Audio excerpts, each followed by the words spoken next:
नमस्कार दोस्तों, स्वागत है आपका मेरे चैनल शिखर कहानियों में।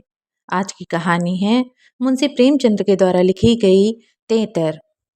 आखिर वही हुआ जिसकी आशंका थी, जिसकी चिंता में घर के सभी लोग विशेषतः प्रसूता पड़ी हुई थी। 3 पुत्रों के पश्चात कन्या का जन्म हुआ। माता सौर में सूख गई, पिता बाहर आंगन में सूख गए और पिता की वृद्धा माता सौर द्वार पर सूख गई। अनर्थ, महा अनर्थ। भगवान ही कुशल करे तो हो। यह पुत्री नहीं राक्षसी है। सभाग्नि को इसी घर में आना था। आना ही था तो कुछ दिन पहले क्यों ना आ गई। भगवान 7वें शत्रु के घर भी तेतर का जन्म ना दे। पिता का नाम था पंडित दामोदर दत्त। शिक्षित आदमी थे, शिक्षा विभाग में ही नौकर थे। मगर इस संस्कार को कैसे मिटा देते जो परंपरा से हृदय में जमा हुआ था कि तीसरी बेटे की पीठ पर होने वाली कन्या अभाग्नि होती है। या पिता को लेती, या माता को, या अपने को। उनकी वृद्धा माता लगी नवजात कन्या को पानी पी पी कर कोसने। कलमुही है, कलमुही, ना जाने क्या करने आई है यहाँ। किसी बांझ के घर जाती तो उसके दिन फिर जाते। दामोदर दत्त दिल में ही घबराए हुए थे, पर माता को समझाने लगे, अम्मा तेतर वेतर कुछ नहीं, भगवान की जो इच्छा होती है वही होता है। ईश्वर चाहेंगे तो सब कुशल ही होगा। गाने वालियों को बुला लो, नहीं लोग कहेंगे 3 बेटे हुए तो कैसे फूले फिरती थी, एक बेटी हो गई तो घर में कोहराम मच गया। माता, अरे बेटा तुम क्या जानो इन बातों को। मेरे सिर तो बीत चुकी है, प्राण नहों में समाये हुआ है। तेतर ही के जन्म से तुम्हारे दादा का देहांत हुआ। तभी से तेतर का नाम सुनते ही मेरा कलेजा कांप उठता है। दामोदर, इस कष्ट के निवारण का भी कोई उपाय होगा। माता, उपाय बताने को तो बहुत हैं, पंडित जी से पूछो तो कोई न कोई उपाय बता देंगे, पर इससे कुछ होता नहीं। मैंने कौन सा अनुष्ठान नहीं किए, पर पंडित जी को तो मुठियां गर्म हुई। यहाँ जो सिर पर पड़ना था वह पड़ ही गया। अब टके के पंडित रह गए हैं। जजमान मरे या जिए, उनकी भला से उनकी दक्षिणा मिलनी चाहिए। धीरे से, लड़की दुबली पतली भी नहीं है, तीनों लड़कों से हष्ट पुष्ट है। बड़ी बड़ी आंखें हैं, पतले पतले लाल लाल ओठ हैं जैसे गुलाब की पत्ती, गोरा चिट्टा रंग है, लंबी सी नाक। कलमुही नहलाते समय रोई भी नहीं, टुकुर टुकुर ताकती ही रही। यह सब लक्षण कुछ अच्छे थोड़े ही हैं। दामोदर दत्त के तीनों लड़के सांवले थे, कुछ विशेष रूपवान भी न थे। लड़की के रूप का बखान सुनकर उनका चित्त कुछ प्रसन्न हुआ। बोले, अम्मा जी, तुम भगवान का नाम लेकर गाने वालियों को बुला भेजो। गाना बजाना होने दो, भाग्य में जो कुछ है वह तो होगा ही। माता, जी तो हुलसाता नहीं, करूं क्या। दामोदर, गाना ना होने से कष्ट का निवारण तो होगा नहीं कि हो जाएगा। अगर इतने सस्ते जान छूटे तो ना कराओ गाना। माता, बुलाए लेती हूँ बेटा, जो कुछ होना था वह तो हो गया। इतने में दाई ने सौर में से पुकार कर कहा, बहू जी कहती हैं गाना वाना कराने का काम नहीं है। माता, भला उनसे कहो चुप बैठी रहें, बाहर निकलकर मनमानी करेंगी। 12 ही दिन हैं, बहुत दिन नहीं है। बहुत इतराती फिरती थी, यह ना करूंगी वह ना करूंगी, देवी क्या है देवता क्या है, मर्दों की बातें सुनकर वही रट लगाने लगती थी। तो अब चुपके से बैठती क्यों नहीं। मेमे तो तेतर का अशुभ नहीं मानती और सब बातों में मेमों की बराबरी करती हैं, तो इस बात में भी करें। यह कहकर माताजी ने नाइन को भेजा कि जाकर गाने वालियों को बुला लो, पड़ोस में भी कहती जाना। सवेरा होते ही बड़ा लड़का सोकर उठा और आंखें मलता हुआ जाकर दादी से पूछने लगा, बड़ी अम्मा, कल अम्मा को क्या हुआ। माता, लड़की तो हुई है। बालक खुशी से उछलकर बोला, ओहो, पैजनिया पहन पहन कर छुन छुन चलेगी, जरा मुझे दिखा दो दादी जी। माता, अरे क्या सौर में जाएगा, पागल हो गया है क्या। लड़के ने उत्सुकता न मानी, सौर के द्वार पर जाकर खड़ा हो गया और बोला, अम्मा जरा बच्ची को मुझे दिखा दो। दाई ने कहा, बच्ची अभी सोती है। बालक, जरा दिखा दो, गोद में लेकर।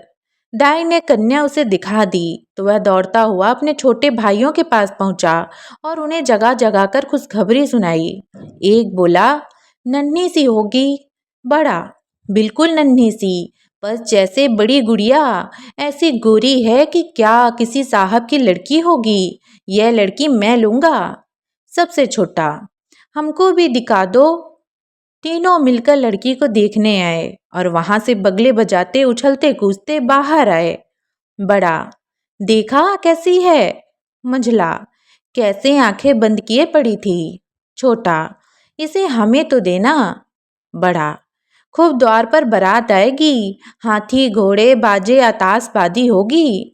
मझला और छोटा ऐसे मग्न हो रहे थे मानो वह मनोहर दृश्य आंखों के सामने हैं। उनके सरल नेत्र मनोल्लास से चमक रहे थे।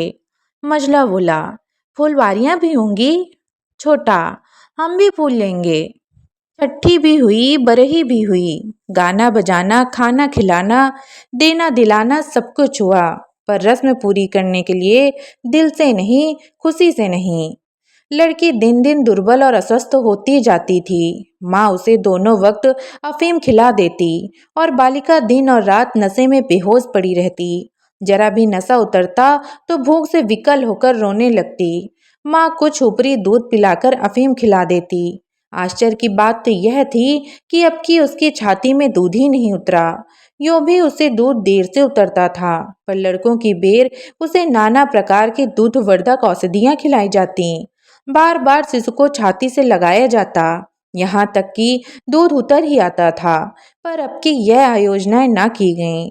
फूल सी बच्ची कुम्हलाती जाती थी। माँ तो कभी उसकी ओर ताकती भी न थी। हाँ, नाइन कभी चुटकियां बजाकर चुमकारती तो शिशु के मुख पर ऐसी दयनीय, ऐसी करुण वेदना अंकित दिखाई देती कि वह आंखें पोंछती हुई चली जाती थी। बहू से कुछ कहने सुनने का साहस न पड़ता। बड़ा लड़का सिद्धू बार बार कहता, अम्मा बच्चे को दो बाहर से खिला लाऊं, पर माँ उसे झिड़क देती। 3-4 महीने हो गए।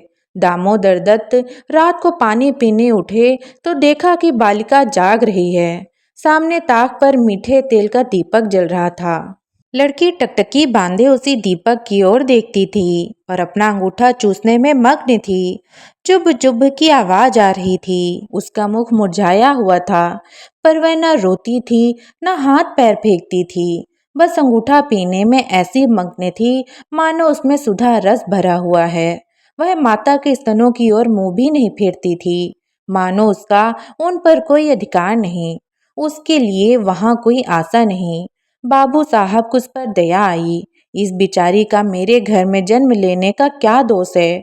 मुझ पर या इसकी माता पर जो कुछ पड़े उसमें इसका क्या अपराध। हम इतनी निर्दयता कर रहे हैं कि कुछ कल्पित अनिष्ट के कारण उसका इतना तिरस्कार कर रहे हैं। माना कि कुछ अमंगल हो भी जाए तो क्या उसके भय से इसके प्राण ले लिए जाएंगे। अगर अपराधी है तो मेरा प्रारब्ध है। इस नन्हे से बच्चे के प्रति हमारी कठोरता के ईश्वर को अच्छी लगती होगी। उन्होंने उसे गोद में उठा लिया और उसका मुख चूमने लगे। लड़की को कदाचित पहली बार सच्चे स्नेह का ज्ञान हुआ। वह हाथ पैर उछालकर गूं गूं करने लगी और दीपक की ओर हाथ फैलाने लगी। उसके जीवन ज्योति से मिल गई। प्रातःकाल दामोदर दत्त ने लड़की को गोद में उठा लिया और बाहर लाए। स्त्री ने बार बार कहा, उसे पड़ी रहने दो, ऐसी कौन सी बड़ी सुंदर है। अभाग्नि रात दिन तो प्राण खाती रहती है, मर भी नहीं जाती कि जान छूट जाए। किंतु दामोदर दत्त ने ना माना। उसे बाहर लाए और अपने बच्चों के साथ बैठाकर खिलाने लगे। उनके मकान के सामने थोड़ी सी जमीन पड़ी हुई थी। पड़ोस के किसी आदमी की एक बकरी उसमें आकर चरा करती थी। इस समय भी वह चर रही थी। बाबू साहब ने बड़े लड़के से कहा, सिद्धू जरा उस बकरी को पकड़ लो तो इसे दूध पिलाएं, शायद भूखी है बेचारी। देखो तुम्हारी नन्ही सी बहन है ना, इसे रोज हवा में खिलाया करो। सिद्धू को दिल लगी हाथ आई। उसका छोटा भाई भी दौड़ा। दोनों ने घेर कर बकरी को पकड़ा और कान पकड़ते हुए सामने लाए। पिता ने शिशु के मुंह बकरी के थन में लगा दिए। लड़की चुलबुलाने लगी और एक क्षण में दूध की धार उसके मुंह में जाने लगी, मानो टिमटिमाते दीपक में तेल पड़ जाए। लड़की का मुख खिल उठा। आज शायद पहली बार उसकी क्षुधा तृप्त हुई थी।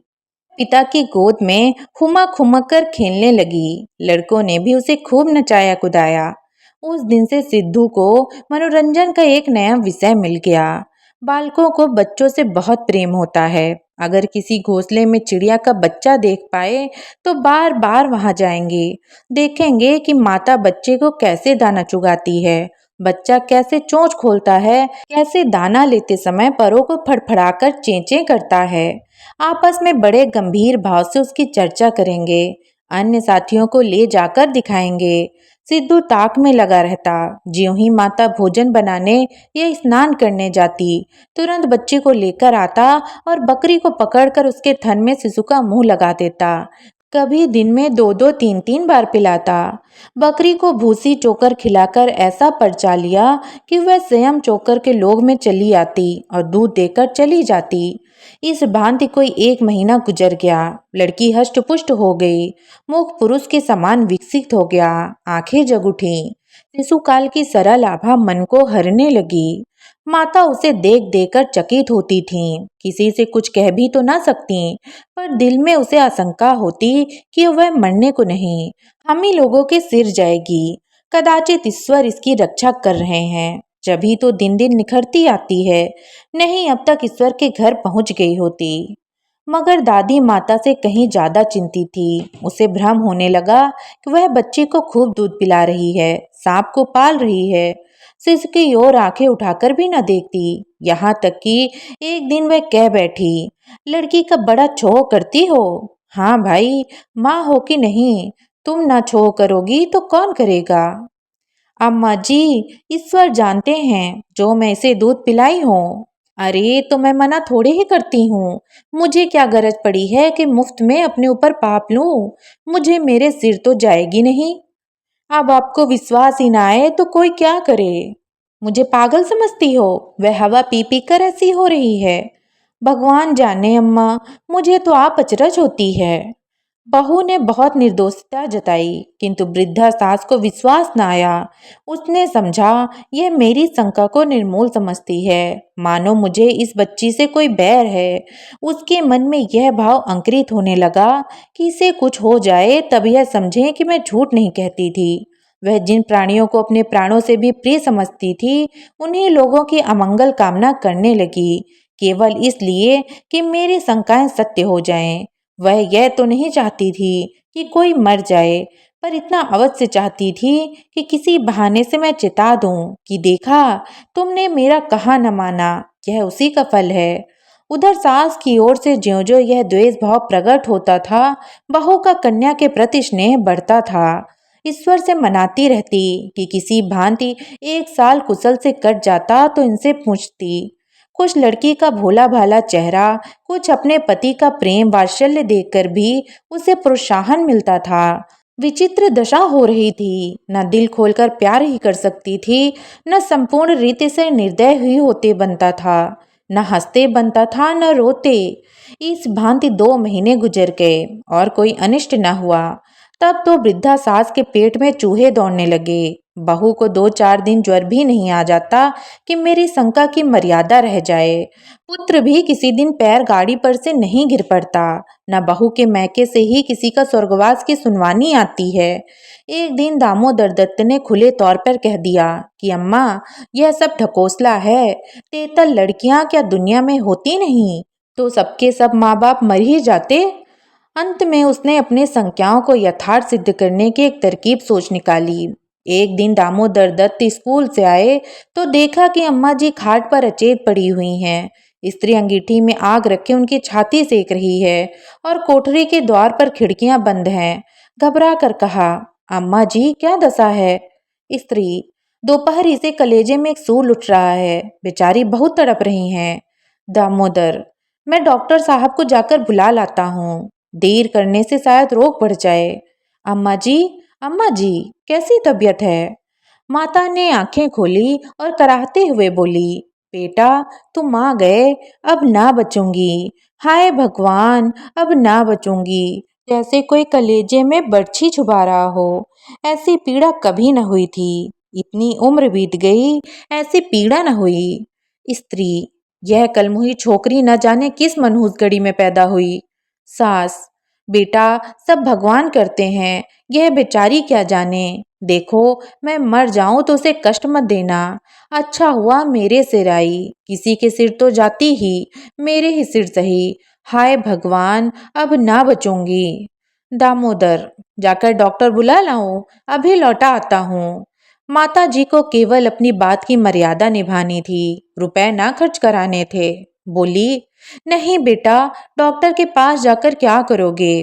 अरे वह कोई ईश्वर है, डॉक्टर अमृत पिला देगा, 10-20 भी वह भी ले जाएगा, डॉक्टर वैसे कुछ ना होगा।